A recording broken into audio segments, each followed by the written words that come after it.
ᱥᱟᱹᱜᱩᱱ ᱡᱚᱦᱟᱨ ᱱᱚᱣᱟ ᱜᱟᱛᱮ ᱜᱟᱫᱮᱞ ᱠᱳᱪᱤᱝ ᱥᱮᱱᱴᱟᱨ ᱯᱟᱦᱴᱟ ᱥᱮᱫ ᱠᱷᱚᱱ ᱟᱯᱮ ᱥᱟᱱᱟᱢ ᱠᱚᱜᱮ ᱥᱟᱹᱜᱩᱱ ᱥᱤᱸᱜᱟᱹᱲ ᱟᱥᱟᱭ ᱤᱧ ᱥᱟᱱᱟᱢ ᱠᱚᱜᱮ ᱟᱹᱰᱤ ᱱᱟᱯᱟᱭ ᱢᱮᱱᱟᱜ ᱯᱮ ᱛᱟᱵᱚᱱᱟ। ᱪᱚᱞᱚ ᱛᱟᱦᱚᱞᱮ ᱛᱮᱦᱮᱧᱟᱜ ᱠᱞᱟᱥ ᱵᱚᱱ ᱮᱛᱚᱦᱚᱵᱟ।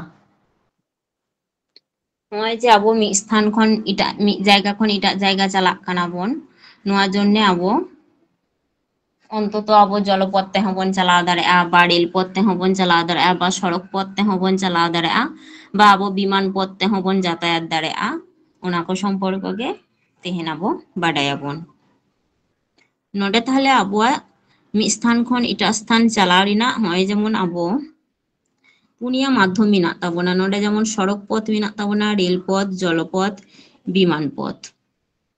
ᱱᱚᱣᱟ ᱠᱚ ᱢᱮᱱᱟᱜ ᱛᱟᱵᱚᱱᱟ। ᱛᱟᱦᱚᱞᱮ ᱯᱳᱭᱞᱳ ᱟᱵᱚ ᱧᱮᱞ ᱞᱮᱜᱮ ᱵᱚᱱ ᱡᱮ সড়ক পথ রে ᱚᱠᱟ ᱠᱚ সড়ক পথ মেনাᱜ ᱛᱟᱵᱚᱱᱟ ᱚᱱᱟ ᱠᱚ ᱥᱚᱢᱯᱚর্কে ᱟᱵᱚ ᱞᱟᱦᱟ ᱵᱟᱰᱟᱭᱟᱵᱚᱱ।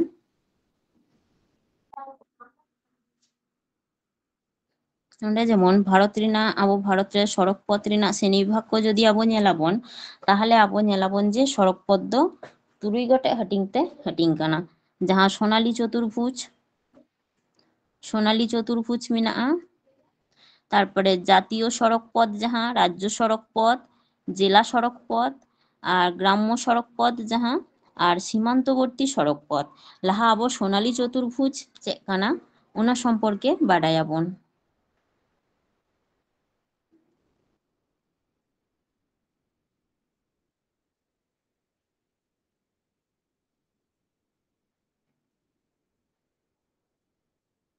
সোনালী চতুর্ভুজ ᱫᱚ ᱦᱩᱭᱩᱜ ᱠᱟᱱᱟ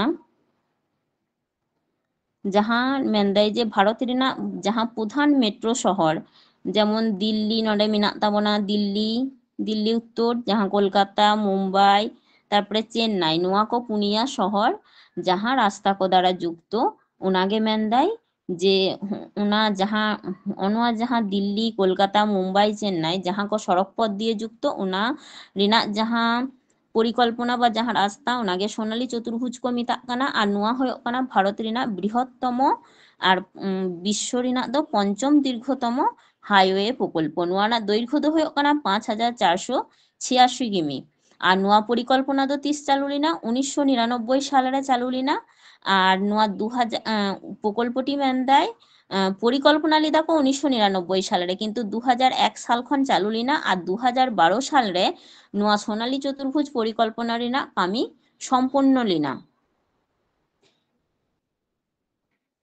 নডে মেনদায় যে ভারত রিনাগ যাহা মেট্রোপলিটন শহর অর্থাৎ যাহা কলকাতা, দিল্লি, মুম্বাই, চেন্নাই নোয়া কো যাহা নোয়া শহর কো মানে যাহা সড়ক পথ দিয়ে যুক্ত কাদায় ওনাগে তাহলে হয়েন তাবনা সোনালী চতুর্ভুজ। আর নোয়া সোনালী চতুর্ভুজ যাহা পরিকল্পনা নোয়া দো চালু লিদায় অটল বিহারী বাজপেয়ী। আদি সময় হয়তো কোশ্চেন হেজ দাঁড়ায় তাবনা যে সোনালী চতুর্ভুজ রেন রূপকার দো অকয় কানাই বা অকয় তৈরি লিদায় নোয়া পরিকল্পনা দো, তাহলে অটল বিহারী বাজপেয়ী হয়েন তাবনাই নোয়া সোনালী চতুর্ভুজ পরিকল্পনা রেন রূপকার। আর নোয়া পথ রিনাগ মোট দৈর্ঘ্য তো লাহা থেকে ñেল কিদাবন যে ৫,৮৮৬ কিমি। তার মধ্যে দিল্লি খন মুম্বাই মধ্যে মিনা ১,৪১৯ কিমি, মুম্বাই খন চেন্নাই হয়ক কানা ১,২৯০ কিমি, চেন্নাই খন কলকাতা ১৬৮৪ কিমি। আর নডে কলকাতা খন দিল্লি নডে না ডিস্টেন্স হয়ক কানা ১৪৫৩ কিমি। তাহলে নডে খন যেমন হেজ দাঁড়ায় যে সোনালী চতুর্ভুজ পরিকল্পনা রে তিনক গোটাং শহর যুক্ত মিনা। তাহলে অন্ডে পুনিয়া শহর হয়েন তাবনা, তাহলে দিল্লি হয়েন তাবনা, মুম্বাই হয়েন তাবনা, চেন্নাই, কলকাতা নোয়া কো পুনিয়া শহর। তারপর নিতো ñেল লেগে বন যে জাতীয় সড়ক পথ দো চেদ কানা। নোয়া জাতীয় সড়ক পথ কো দো হয়ক কান তাবনা জাতীয় সড়ক পথ দো ভারত রেনাগ ঝতখন গুরুত্বপূর্ণ সড়ক পরিবহন ব্যবস্থা। আর নোয়া মহাসড়ক কো যাহা দিসম রেনাগ বিভিন্ন প্রান্তরে বিভিন্ন যাহা রাজধানী শহর কো তেহেনা বা প্রধান বন্দর, রেল জংশন, শিল্প পর্যটন কেন্দ্র ওনা কো সংযুক্ত আয়। আর নোয়া ভারত রেনাগ যাহা সড়ক পরিবহন মহাসড়ক মন্ত্রক ভারতের জাতীয় মহাসড়কগুলির উন্নয়ন মানে নোয়া কো রাস্তা কো খারাপ লেনখান যে যাহাই পরিকল্পনা কমিটি অর্থাৎ মহাসড়কগুলির উন্নয়ন ও রক্ষণাবেক্ষণ জন্যে ᱚᱱᱟ ᱧᱮᱞ ᱡᱚᱱᱱᱮ ᱩᱱᱠᱩ ᱱᱚᱣᱟ ᱠᱚ ᱨᱟᱥᱛᱟ ᱨᱮᱱᱟᱜ ᱠᱟᱹᱢᱤ ᱦᱚᱨᱟ ᱦᱟᱛᱟᱣ ᱟᱠᱚ ᱵᱷᱟᱨᱚᱛ ᱨᱮᱱ সড়ক পরিবহন আর মহাসড়ক মন্ত্রক। 2016 সাল অনুযায়ী ভারত রᱮᱱᱟᱜ জাতীয় মহাসড়ক রᱮᱱᱟᱜ মোট ডিস্টেন্স ᱞᱟᱹᱭ ᱫᱟᱭ 1,01,011 কিলোমিটার, যা মোট সড়ক নেটওয়ার্কের দৈর্ঘ্যের 1.8%। তারপরে নডে ᱢᱮᱱᱟᱜ ᱛᱟᱵᱚᱱᱟ দীর্ঘতম জাতীয় মহাসড়ক ᱡᱟᱦᱟᱸ ᱠᱚ ᱢᱮᱱᱫᱟ ᱚᱱᱟ ᱫᱚ ᱦᱩᱭᱩᱜ ᱠᱟᱱ ᱛᱟᱵᱚᱱᱟ NH7। ᱱᱚᱣᱟ NH7 ᱫᱚ ᱟᱜᱮ ᱧᱩᱛᱩᱢ ᱛᱟᱦᱮᱸ ᱠᱟᱱᱟ, ᱵᱚᱨᱛᱚᱢᱟᱱ ᱨᱮᱫᱚ ᱱᱚᱣᱟ ᱨᱮᱱᱟᱜ ᱧᱩᱛᱩᱢ ᱦᱩᱭ ᱠᱟᱱᱟ NH44।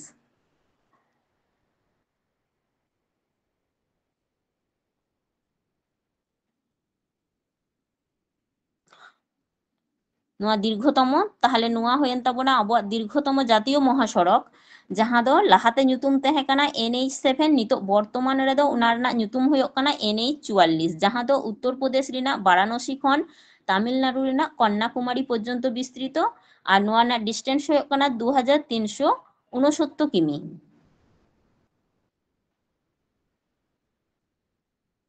তাহলে নোডে আবো মনে দহয় হয়ে তাবনা যে আবো ভারত রেনাক দীর্ঘতম জাতীয় মহাসড়ক দ চেত কানা যে NH। আদি সময় আপে নোয়া NH7 দ যেহেতু আগে তাহে কানা, বর্তমানে নোয়া রেনাক nyutum গে হই কানা NH44। তাহলে নোয়া NH44 টাকে আপে মনে দহয় হয়ে তাপেয়া। তারপরে নডে যেমন যদি কো মিতাবুনা আবো ভারত রেনাক যতক্ষণ কটিক মহাসড়ক দ ওকাটাক কানা যাহা NH47 বা 47A। নোয়া দ এর্নাকুলাম খন কোচি বন্দর যাহা উইলিংটন দ্বীপ নোয়া মধ্যে বিস্তৃত। নোয়া রেনাক ডিস্টেন্স হয়ে কানা 6 কিলোমিটার।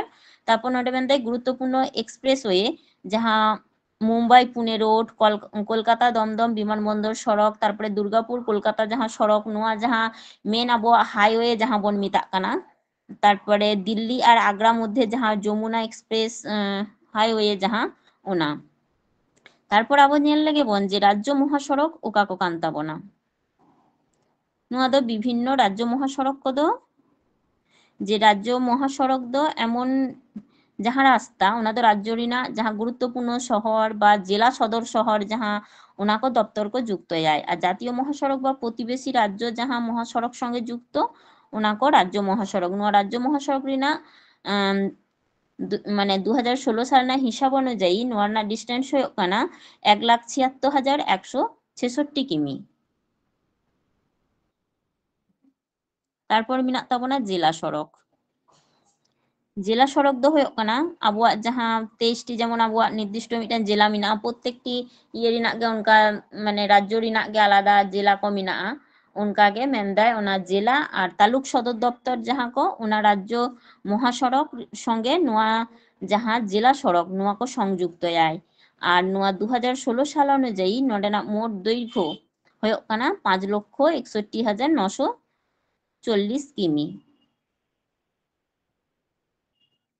তারপরে মিনাক তাবনা গ্রামীণ রাস্তা বা আবো আতো করে যাহা রাস্তা কো গুরুত্বপূর্ণ যাহা আবো যেমন যাহা রাস্তা কতে আবো চালা আবন যে আবুয়াক জেলা যাহা রাস্তা ওনা করে চালা আবন।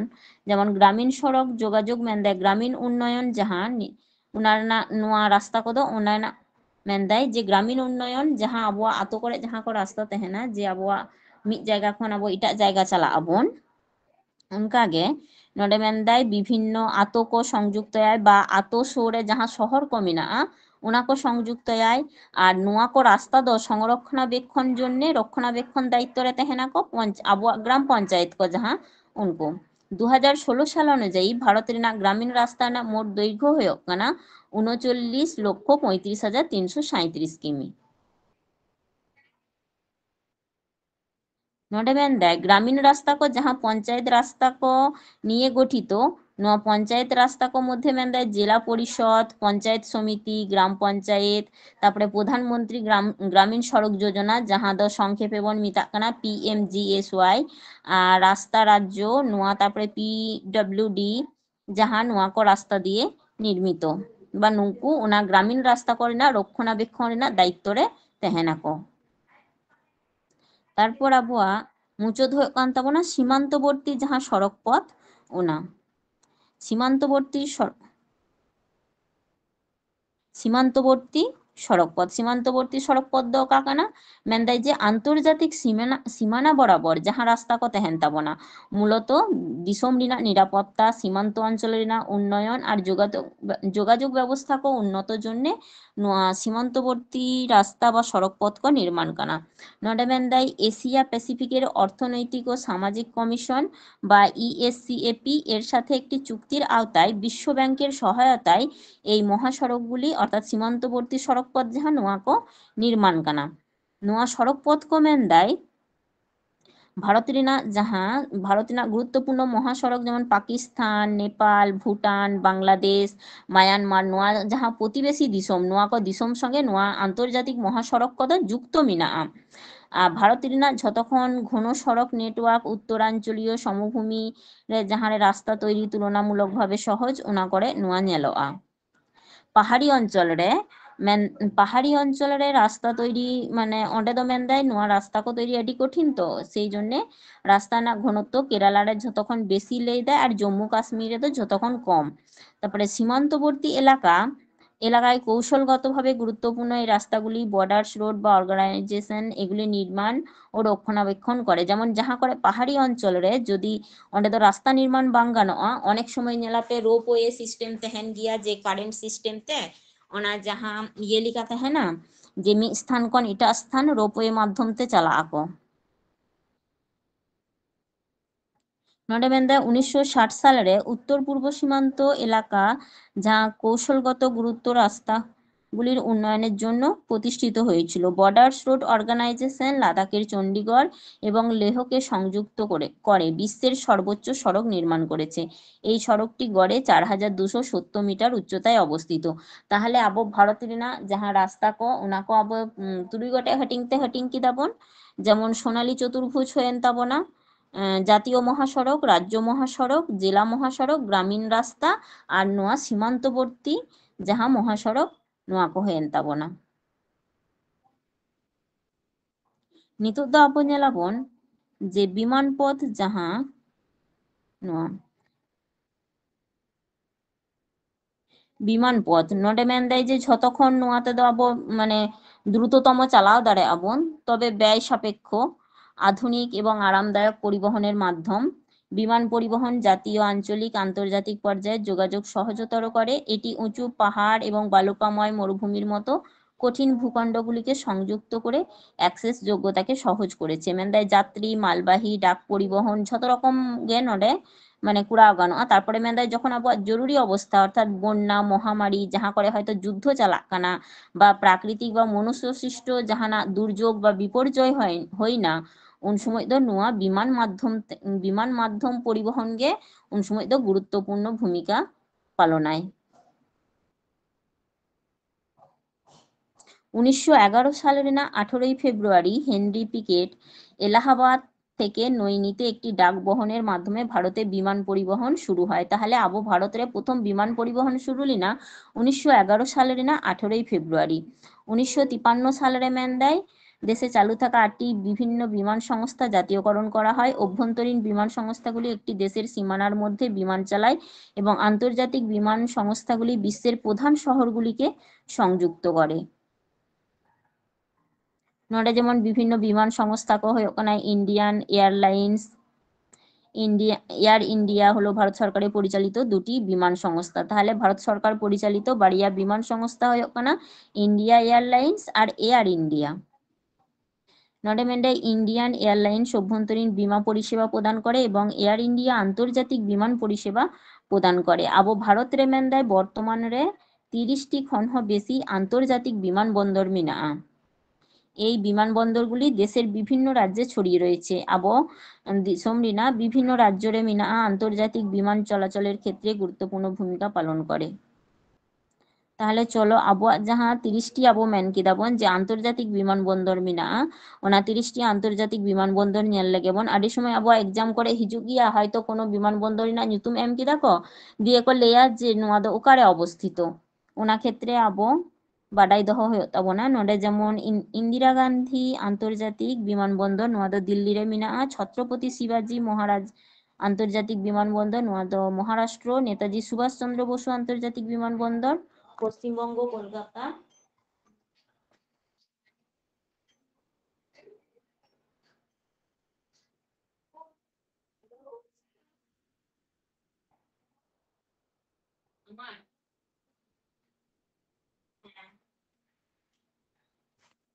সরি, এটি ফোন হেলি না।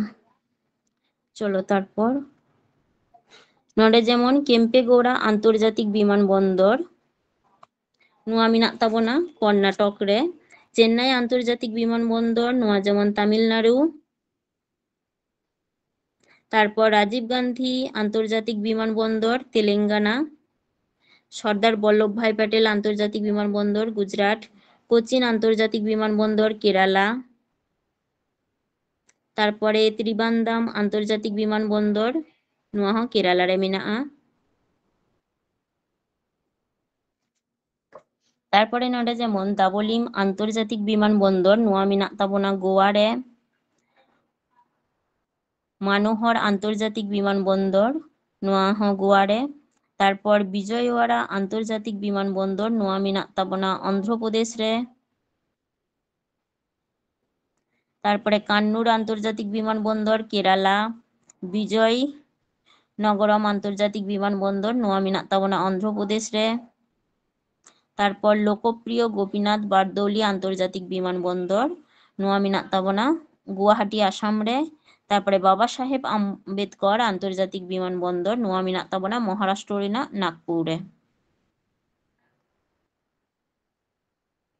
তারপর নডে মেনাᱜ তাবনা বীর সাভারকার আন্তর্জাতিক বিমানবন্দর ᱡᱟᱦᱟᱸ ᱫᱚ ᱢᱮᱱᱟᱜᱼᱟ আন্দামান নিকোবর দ্বীপপুঞ্জ ᱡᱟᱦᱟᱸ পোর্ট ব্লেয়ার অᱸᱰᱮ। আর বাগডোগরা আন্তর্জাতিক বিমানবন্দর ᱱᱚᱣᱟ ᱫᱚ ᱟᱵᱚ ᱯᱚᱥᱪᱤᱢᱵᱚᱝᱜᱚ ᱨᱮᱱᱟᱜ শিলিগুড়ি রে মেনাᱜᱼᱟ। তারপরে ᱦᱩᱭᱩᱜ ᱠᱟᱱᱟ চৌধুরী চরণ সিং আন্তর্জাতিক বিমানবন্দর উত্তরপ্রদেশ রেনাᱜ লখনৌ রে। তারপরে লাল বাহাদুর শাস্ত্রী আন্তর্জাতিক বিমানবন্দর উত্তরপ্রদেশ বারাণসী। তারপরে বিরসা মুন্ডা আন্তর্জাতিক বিমানবন্দর ᱡᱟᱦᱟᱸ ᱫᱚ রাঁচি ঝাড়খণ্ড রে মেনাᱜᱼᱟ। তারপরে গয়া আন্তর্জাতিক বিমানবন্দর ᱱᱚᱣᱟ ᱫᱚ বিহার গয়া রে। ভুবনেশ্বর বিমানবন্দর বা যাহার ᱨᱮᱱᱟᱜ ᱧᱩᱛᱩᱢ ᱦᱩᱭᱩᱜ ᱠᱟᱱᱟ বিজু পট্টনায়েক আন্তর্জাতিক বিমানবন্দর ᱡᱟᱦᱟᱸ ᱫᱚ উড়িষ্যা রে মেনাᱜᱼᱟ।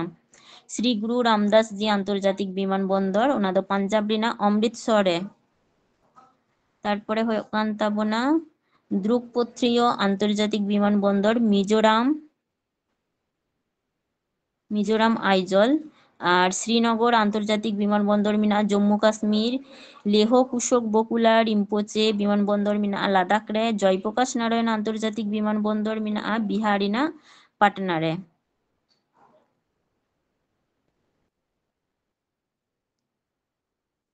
তারপরে ড্রুকপথীয় আন্তর্জাতিক বিমানবন্দর মণিপুর ইম্ফল। আগরতলা মহারাজা বীর বিক্রম আন্তর্জাতিক বিমানবন্দর ᱱᱚᱣᱟ ᱫᱚ ত্রিপুরা রেনাᱜ আগরতলা রে মেনাᱜᱼᱟ।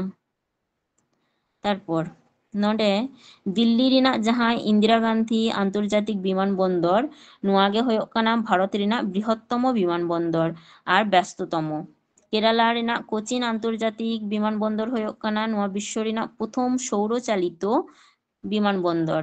আর ভারত রেনাᱜ বৃহত্তম আন্তর্জাতিক বিমানবন্দর মধ্যে অন্যতম ᱦᱩᱭᱩᱜ ᱠᱟᱱᱟ অর্থাৎ ᱱᱚᱣᱟ ᱟᱵᱚ পশ্চিমবঙ্গ মধ্যে আর ভারত মধ্যে হᱚᱸ ᱱᱚᱣᱟ ᱫᱚ দিল্লি রেনাᱜ ᱡᱟᱦᱟᱸ ইন্দিরা গান্ধী আন্তর্জাতিক বিমানবন্দর ᱚᱱᱟ ᱦᱚᱸ যেমন বৃহত্তম গিয়ে ᱱᱚᱣᱟᱴᱟᱜ হᱚᱸ বৃহত্তম। নেতাজি সুভাষ চন্দ্র বসু আন্তর্জাতিক বিমানবন্দর ᱡᱟᱦᱟᱸ ᱫᱚ কলকাতা ᱱᱚᱣᱟ ᱡᱟᱦᱟᱸ ᱟᱵᱚᱣᱟᱜ পশ্চিমবঙ্গ রে অবস্থিত। ᱟᱵᱚ পশ্চিমবঙ্গ রেনাᱜ ᱱᱚᱣᱟ ᱜᱮ ᱡᱷᱚᱛᱚ ᱠᱷᱚᱱ বৃহত্তম।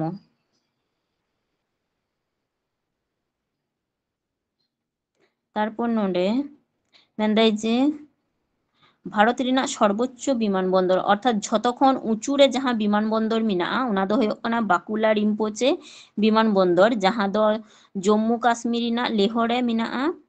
সমুদ্র পৃষ্ঠ ᱠᱷᱚᱱ ᱱᱚᱣᱟ রেনাᱜ ডিস্টেন্স ᱦᱩᱭᱩᱜ ᱠᱟᱱᱟ ৩২56 মিটার। আর ফুটতে যদি বন ᱧᱮᱞᱟ ১০৬৮২ ফুট উচ্চতারে অবস্থিত। অর্থাৎ ᱱᱚᱣᱟ ᱜᱮ ᱦᱩᱭᱩᱜ ᱠᱟᱱᱟ ভারত রেনাᱜ ঝতক্ষণ উঁচু রে মেনাᱜᱼᱟ বিমানবন্দর ঝতক্ষণ উঁচু রে অবস্থিত। আর আবো পশ্চিমবঙ্গ রেনাᱜ ᱫᱚ ᱵᱟᱨᱭᱟ আন্তর্জাতিক বিমানবন্দর মেনাᱜᱼᱟ। ᱢᱤᱫᱴᱮᱱ ᱫᱚ ᱦᱩᱭᱩᱜ ᱠᱟᱱ ᱛᱟᱵᱚᱱᱟ ᱠᱳᱞᱠᱟতা ᱨᱮᱱᱟᱜ ᱡᱟᱦᱟᱸ নেতাজি সুভাষ চন্দ্র বসু আন্তর্জাতিক বিমানবন্দর।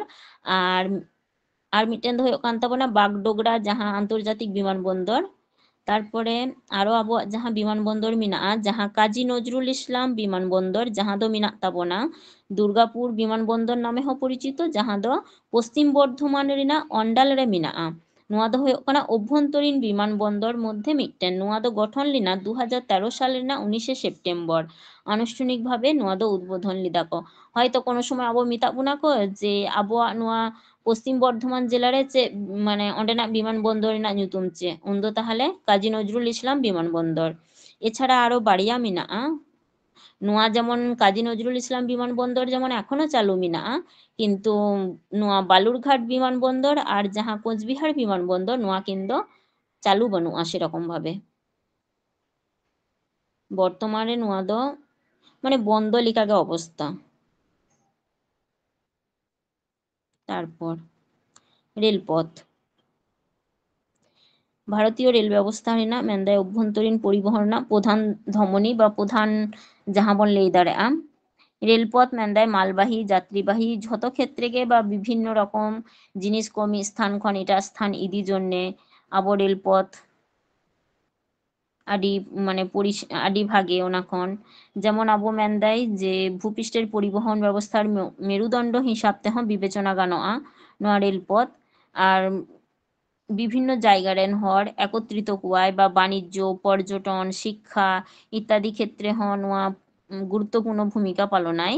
তারপরে পচনশীল পণ্য দ্রুত পরিবহনের সুবিধা প্রদানের মাধ্যমে রেলপথ কৃষিখাতের বাণিজ্যকরণে সহায়তা করে। তারপরে বিভিন্ন শিল্প ᱨᱮᱱᱟᱜ ᱡᱟᱦᱟᱸ ᱠᱟঁচামাল ᱠᱚ তৈরি বা ᱚᱱᱟ ᱠᱚ পরিবহন ᱢᱤᱫ স্থান ᱠᱷᱚᱱ ᱮᱴᱟᱜ স্থান ইদি ᱚᱱᱟ ᱦᱚᱸ ᱱᱚᱣᱟ রেলপথ মাধ্যম থেকে। মেন্দায় যে ভারতীয় রেলওয়ে নেটওয়ার্ক ᱦᱩᱭᱩᱜ ᱠᱟᱱᱟ এশিয়া ᱨᱮᱱᱟᱜ বৃহত্তম আর বিশ্ব রেনাᱜ দ্বিতীয় বৃহত্তম। 2017 সাল হিসাব অনুযায়ী ভারতের রেলওয়ে নেটওয়ার্কের দৈর্ঘ্য ᱦᱩᱭᱩᱜ ᱠᱟᱱᱟ 67,368 কিমি। তার মধ্যে মেন্দায় 7,349টি রেলওয়ে স্টেশন মেনাᱜᱼᱟ আর ভারতীয় রেলওয়ে জোন ওনা ᱫᱚ 19টি মেনাᱜᱼᱟ।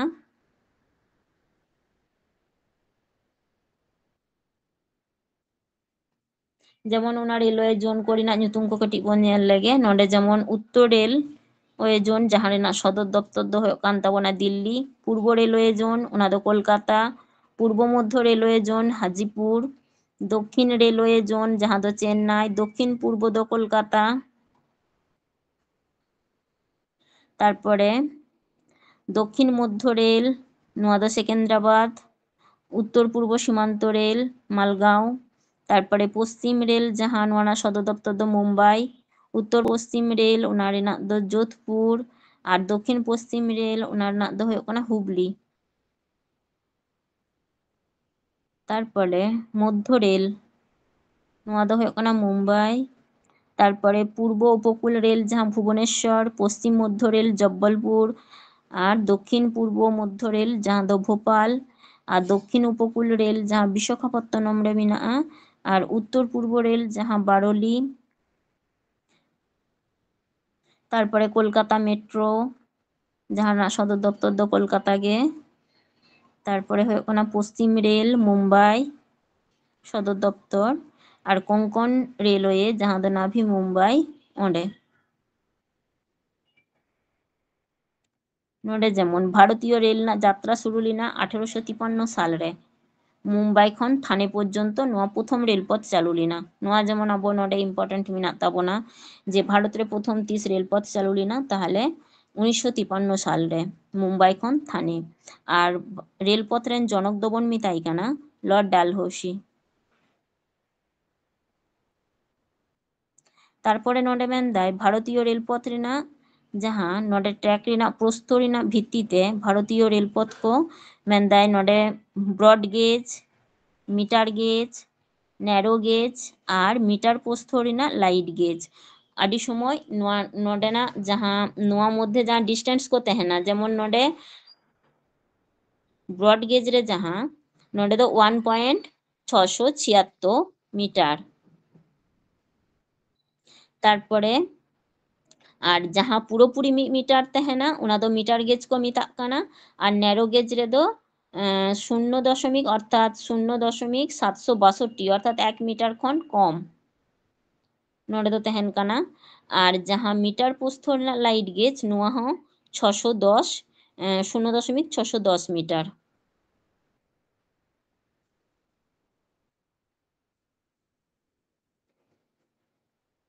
नोड़े मेंदाय तैल प्राकृतिक गैस शोधनागार बाजारेर साथे संयोग स्थापनेर उद्देश्ये पाइपलाइन परिवहन अनेक समय आबो नेलाबन जे पाइपलाइन परिवहन माध्यम तेहो जेमन आबो तेल प्राकृतिक गैस को नुआ को पाइपलाइन माध्यम ते मी स्थान खन एटा स्थान इदी होयो गिया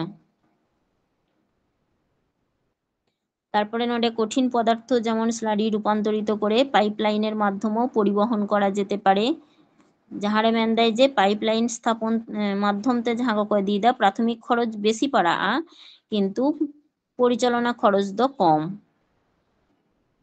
নুয়া দ যেমন মেন্দায় যে কঠিন ভূখণ্ড পাশাপাশি দা লাতারতে হ ইদি ইদি গানোয়া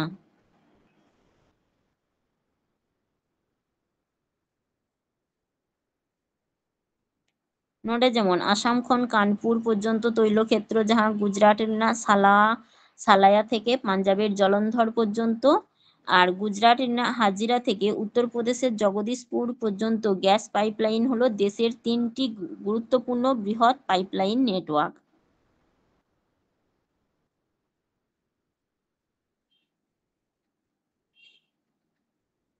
तारपरे नोडे मेनाग ताबोना भारते परिचालित जातीय जलपथ नोडे भारत रे मेंदाय मोट 111टी अभ्यन्तरीण जातीय जलपथ मेना और 13टी बंदरके भारते कार्यकरी हिसाबे मनोनीत करा हयेछिलो भारतेर এই 13টি জাতীয় জলপথ বিশ্ব জুড়ে পণ্য সম্ভার এবং যাত্রীবাহী জাহাজ চলাচল আর পরিবহনের দায়িত্বে রয়েছে এই জলপথগুলির মধ্যে কয়েকটি হলো 111টি মেন্দায় জাতীয় নৌপথ মধ্যে আর 13টি মেন্দায় জাতীয় নৌপথ রয়েছে যা শিপিং এবং নেভিগেশনের জন্য চালু আছে নোয়া জাতীয় জলপথ को ᱧᱮᱞ ᱞᱮᱜᱮ ᱵᱚᱱ তাহলে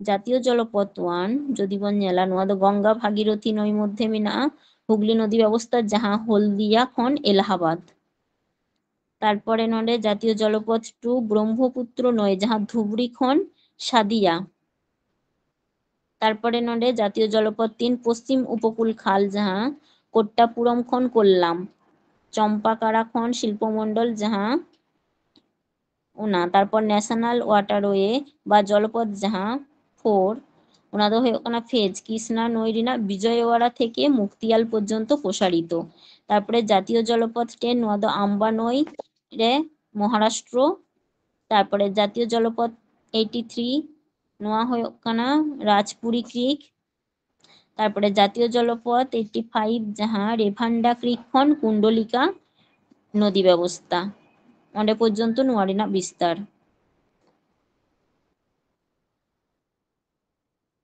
তারপর নডে জাতীয় জলপথ 91 শাস্ত্রী নদী খন জয়গড় খাড়ি ব্যবস্থা অন্ডে পর্যন্ত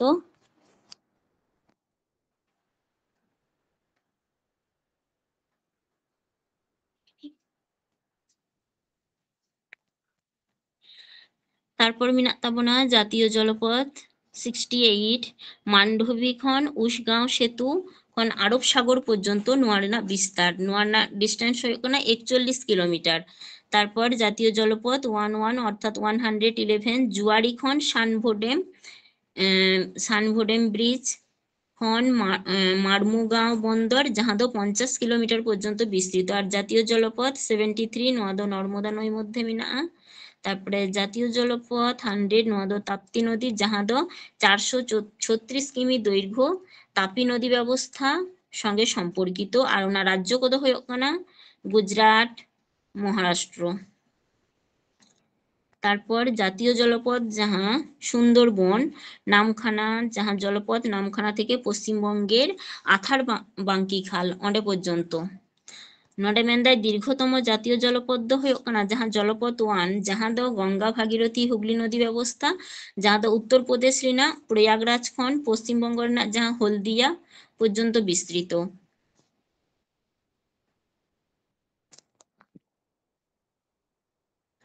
আর নোয়া জলপথ গে ভারত রিনা উন্নয়ন রিনা ᱡᱤᱵᱚᱱ ᱨᱮᱠᱷᱟ ᱠᱚ ᱢᱮᱛᱟᱜ ᱠᱟᱱᱟ।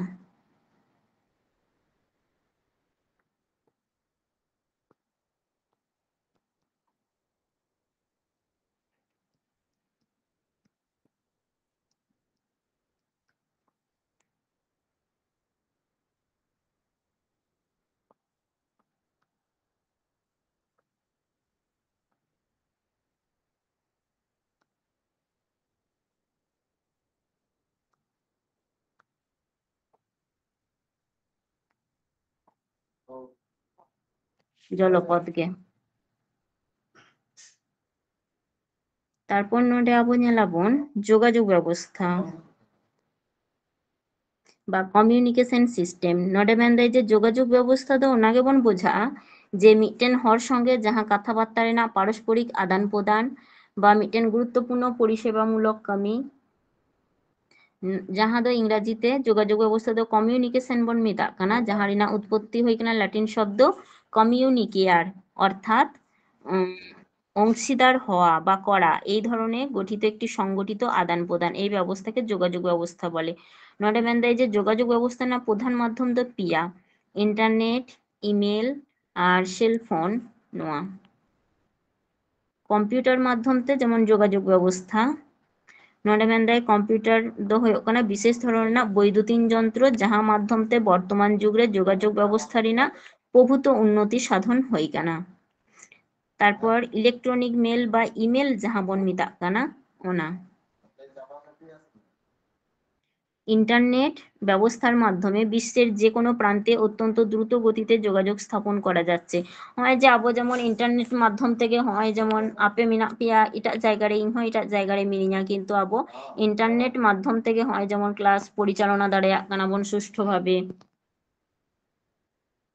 তারপর নোডে ইন্টারনেট ও ইমেল সারা বিশ্বের কম্পিউটারকে মোডেমের মাধ্যমে টেলিফোন লাইনের সঙ্গে এক সূত্রে যুক্ত করার নামই ইন্টারনেট বা অন্তর্জাল। পৃথিবীর বিভিন্ন দিশম ᱢᱮᱱᱫᱟᱭ ᱱᱚᱣᱟ কম্পিউটার নেটওয়ার্ক সৃষ্টি আউনানা সমন্বয় থেকে ইন্টারনেট ওয়ার্ক যাহা কো ইন্টারনেটে প্রবেশ মানে ইন্টারনেটে যদি আবো বন প্রবেশা যে ᱢᱮᱱᱫᱟᱭ মোডেম যুক্ত কম্পিউটার, উইন্ডোজ সফটওয়্যার বা ব্যক্তিগত টেলিফোন লাইন তাহে দরকার। ইন্টারনেট ব্যবস্থা মাধ্যমতে কম্পিউটার সাহায্যে ᱢᱮᱱᱫᱟᱭ মেল মাধ্যমতে যে কোনো ব্যক্তি যে কোনো স্থান রে আয়া বার্তা বা চিঠিপত্র নোয়া কো প্রবেশ দাড়ᱮᱭᱟᱜ বা ইমেল মাধ্যম তেহᱚᱸ নোডে ᱢᱮᱱᱫᱟᱭ ইন্টারনেট ব্যবস্থা রে ইমেল ছাড়া ওয়েবসাইটের ব্যবস্থা মেনাᱜᱼᱟ।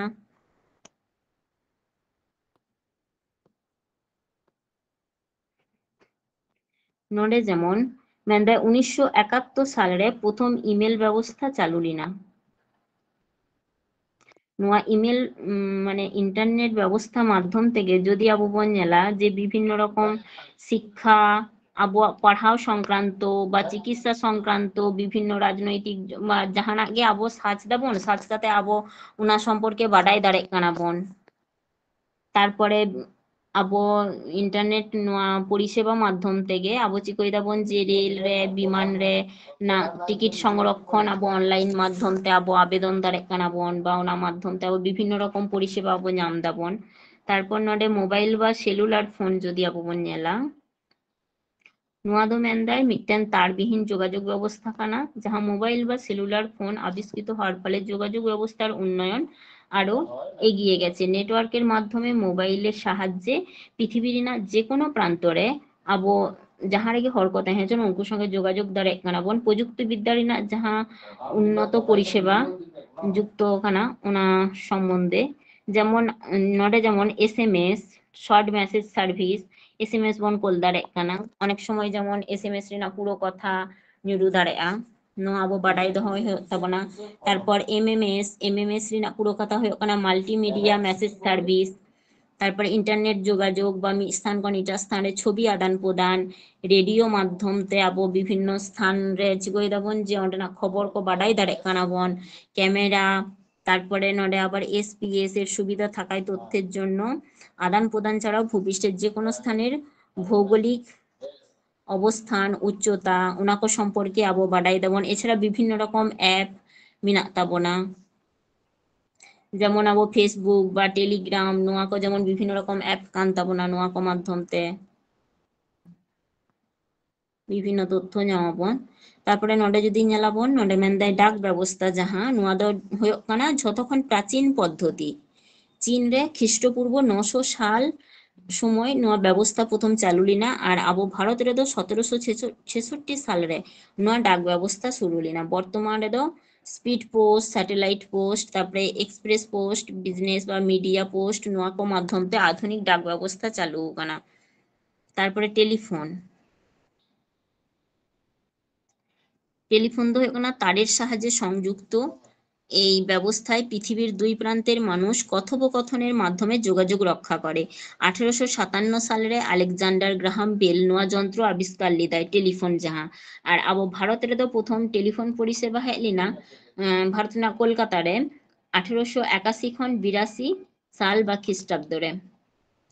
তারপর ইন্টারনেট, পৃথিবীর না সমস্ত কম্পিউটার মোডেম মাধ্যমতে টেলিফোন লাইন সাহায্যে মেন্দায় এক সূত্রে বেঁধে ফেলার নামই না ইন্টারনেট। নয় ব্যবস্থা মাধ্যমতে পৃথিবীর না যে কোনো বার্তা, চিঠিপত্র, তথ্য, সংবাদ খুব তাড়াতাড়ি কোল গানোয়া বা জাহানাᱜ তথ্যকে আডি তাড়াতাড়ি সংগ্রহ গানোয়া। তারপরে বর্তমান রে নোয়া ইন্টারনেট গে হুয়ুᱜ কানাই ঝত তথ্য রিনা আধার, অর্থাৎ ঝত রকম তথ্য ᱧᱟᱢᱚᱜᱼᱟ নোয়া ইন্টারনেট মাধ্যম থেকে। ইন্টারনেট বা ওয়েব চিতান রে ভিত্তি কাতে আরপানেট নামক মিটেন নেটওয়ার্ক ব্যবহার শুরু হইলিনা 1969 সাল রে। তারপর মেন্দায় 1970 সাল রে না 1970 সাল না দশক রে, অর্থাৎ 1970 খন 71 নোয়া খ্রিস্টাব্দ মধ্যে মেন্দায় ভিন্টন জিকার্ফ আর বফকান টিসিপি আইপি নামে মিটেন যোগাযোগ প্রোটোকল তৈরি লিরাকিন যাহা দ ইন্টারনেটের না মূল ভিত্তি স্থাপন করায়। এরপর মেন্দায় 1989 সালে টিএম বার্নাস লি ওয়ার্ল্ড ওয়াইড ওয়েব তৈরি করেন, অর্থাৎ ডব্লিউ ওয়ার্ল্ড ওয়াইড ওয়েব যাহা ওনা, যা ইন্টারনেটের ব্যবহারযোগ্যতা বৃদ্ধি দেয়। 1995 সাল না 15ই আগস্ট রাষ্ট্রায়ত্ত বিদেশ সঞ্চার নিগম লিমিটেড বা ভিএসএনএল ভারতের প্রথম সার্বজনীনভাবে উপলব্ধ বা ইন্টারনেট পরিষেবা চালু দেয়। যদিও 1986 সালে শুধুমাত্র 1995 সালে চালু রহমেন দেয় 1986 সাল পর্যন্ত তো শুধুমাত্র শিক্ষাক্ষেত্র আর গবেষণা ক্ষেত্র রেগে নয়া ইন্টারনেট ব্যবহার চালু তাহে কানা, কিন্তু 1995 সালে তো সর্বসাধারণ জন্য নোয়া খুলেও হই কেনা, অর্থাৎ 1986 সালে তো শুধুমাত্র পড়াশোনা ক্ষেত্রে আর যাহাই বড় বড় যাহা গবেষণা ক্ষেত্রে অঁᱰᱮ ᱜᱮᱠᱚ ব্যবহার দাঁড়ায় কানতে বা ওনা ক্ষেত্রে গে ওনা সাইট কো খুলো কানতে হ্যাঁ।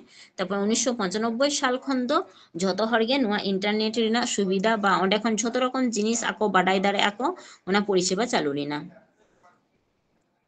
মোবাইল ফোন, উপগ্রহ ব্যবস্থা মাধ্যমতে মোবাইল ফোন বা সেল ফোন সাহায্যে পৃথিবীর না যে কোনো প্রান্তরেন হর যোগাযোগ দ্বারা আকো নোয়া মোবাইল ফোন মেন্দা এমএমএস বা এসএমএস যাহা short message system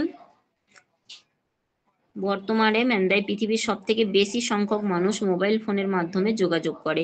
mobile phone প্রথম তৈরি হইলি না 1973 সালে আমেরিকার না নিউ ইয়র্ক শহরে, আর উনাদের তৈরি লিদায় ইঞ্জিনিয়ার মার্টিন কুপার।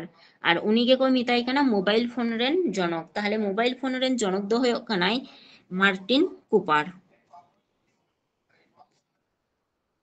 তারপর ইমেল, ইমেল নোয়া বৈদ্যুতিন পদ্ধতিতে পাঠানো চিঠি। ইমেল দো হয়ে কানা বৈদ্যুতিন পদ্ধতিতে পাঠানো এরকম চিঠি যাহা দো ইন্টারনেট মাধ্যমতে নামমাত্র খরচে, অর্থাৎ খুব কম খরচতে আবো এক লহমায় অর্থাৎ খুব তাড়াতাড়ি পৃথিবীর না মিদ জায়গা খন ইটা জায়গা আবো বন কোল দাঁড়ায়। নোয়া ইমেল দো 1972 সাল রিনা আরপানেট রে কোল হইলি না, আর রেমন্ড স্যামুয়েল টমিলসন ছিলেন নোয়া ইমেল রেন জনক। তাহলে ইমেল রেন জনক দো হইন তাবনায় স্যামুয়েল টমলিনসন, যাহাই দো 1970 দশক রে ইমেল প্রযুক্তি তৈরি কাদায়। ইমেল তথা ইলেকট্রনিক মেল, ইমেল রিনা পুরো কথা দো হয়ে কানা ইলেকট্রনিক মেল বা ডিজিটাল বার্তা যাহা দো কম্পিউটার নেটওয়ার্ক মাধ্যমতে প্রেরণায় ইমেল রিনা পূর্ণরূপ ইলেকট্রনিক মেল।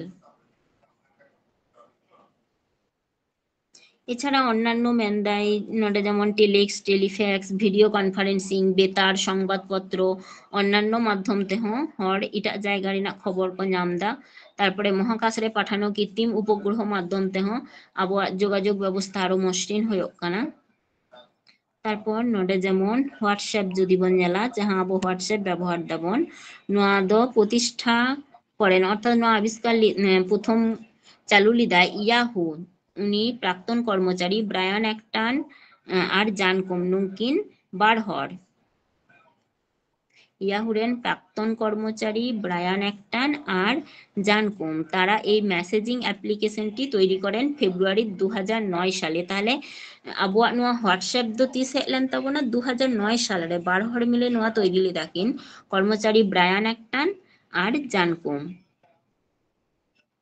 তারপর ফেসবুক ফেসবুক যদি নেলাবন ফেসবুক দ আবিষ্কার লিদায় মার্ক জুকারবার্গ 2004 সালে রে নোয়া সামাজিক নেটওয়ার্কিং সাইট প্রতিষ্ঠা লিনা তারপর নডে যদি আবো নেলাবন যে ভারত রেনাᱜ গভীরতম পোতাশ্রয় যুক্ত বন্দর দ ᱦᱩᱭᱩᱜ ᱠᱟᱱᱟ উড়িষ্যা রেনাᱜ পারাদ্বীপ আর শুল্ক মুক্ত বন্দর ᱦᱩᱭᱩᱜ ᱠᱟᱱᱟ গুজরাট রেনাᱜ কান্ডালা আর ভারত রেনাᱜ দীর্ঘতম রেলওয়ে প্ল্যাটফর্ম দ ᱦᱩᱭᱩᱜ ᱠᱟᱱᱟ খড়গপুর তারপরে নডে মেন দেয় যে আধুনিক পরিবহন ব্যবস্থা যেমন নডে স্থলপথ জলপথ আকাশপথ ওনাকো মা আবো পাড়হাও কিদাবন রেলপথ ওনাকো যেমন আবো পাড়হাও কিদাবন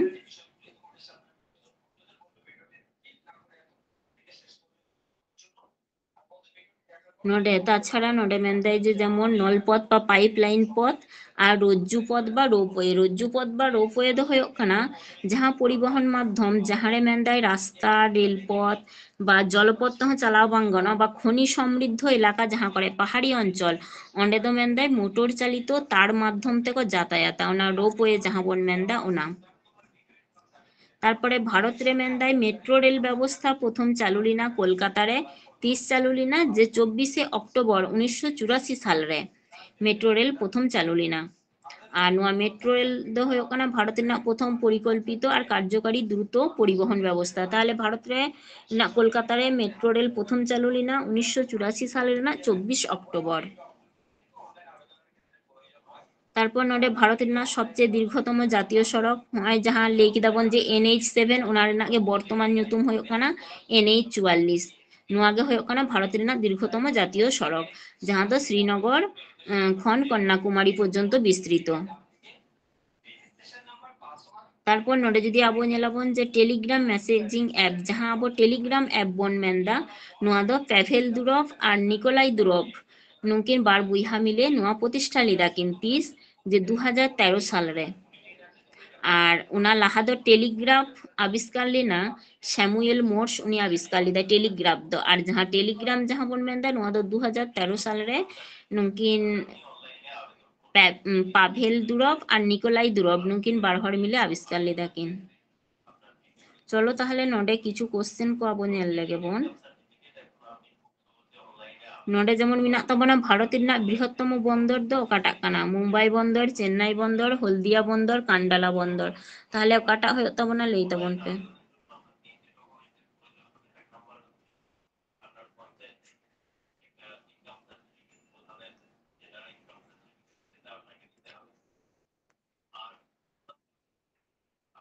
নডে যেমন ভারত রেনাᱜ বৃহত্তম বন্দর মুম্বাই বন্দর চেন্নাই বন্দর হলদিয়া বন্দর কান্ডালা বন্দর নডে তাহলে বৃহত্তম বন্দর দ মুম্বাই বন্দর অর্থাৎ নোয়া এটা হয়েন তাবনা তারপর নডে 2 নম্বরে মিনাক তাবনা ভারতের একটি শুল্কমুক্ত বন্দর পারাদ্বীপ বন্দর কোচিন বন্দর কান্ডালা বন্দর হলদিয়া বন্দর তাহলে নডে দ ওকাটাক ᱦᱩᱭᱩᱜ তাবনা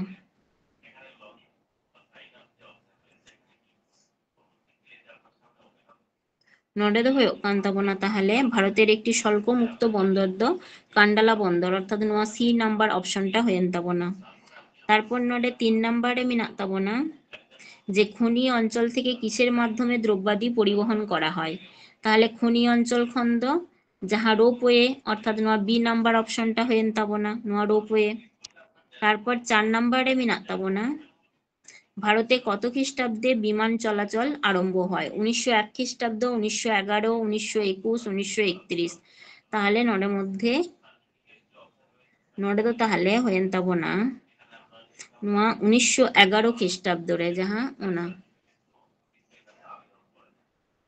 তাহলে না বি অপশনটা হয়ে তাবনা 1911। তারপর 6 নম্বরে মেনাক তাবনা ভারতের জীবন রেখা কাকে বলা হয়। নডে তাহলে কোন পরিবহন ব্যবস্থা, সড়ক, রেল, আকাশপথ, জলপথ। নডে তো তাহলে জলপথ হয়ে তাবনা না ডি নাম্বার অপশনটা। তারপরে নডে ম্যান দেয় সোনালী চতুর্ভুজের মাধ্যমে কটি মেট্রো শহরকে যুক্ত করা হয়। সোনালী চতুর্ভুজ মাধ্যমে 3 গোটান মেট্রো শহর যুক্ত মেনাক তাবনা। তাহলে নডের মধ্যে দো নডে প্রথম অপশন হয়ে ওখানে 4টি, 6টি, 7টি, 5টি। নডে তাহলে নোয়া প্রথম অপশনটা হয়ে তাবনা 4টি, কলকাতা, মুম্বাই, চেন্নাই, দিল্লি, নোয়াকো। তারপর নডে যদি আবু বন জেলা যে ফেসবুক অপায় আবিষ্কার কাদায়।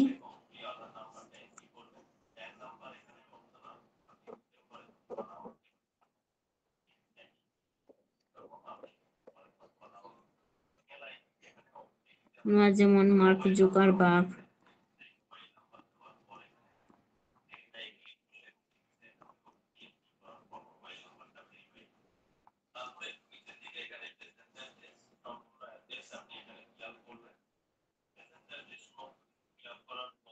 ᱡᱟᱦᱟᱸᱭᱟᱜ ᱡᱩᱫᱤ ᱡᱟᱦᱟᱱᱟᱜ ᱞᱟᱹᱭ ᱨᱮᱱᱟᱜ ᱢᱮᱱᱟᱜ ᱛᱟᱯᱮ ᱠᱷᱟᱱ ᱞᱟᱹᱭ ᱛᱟᱵᱚᱱ ᱯᱮ।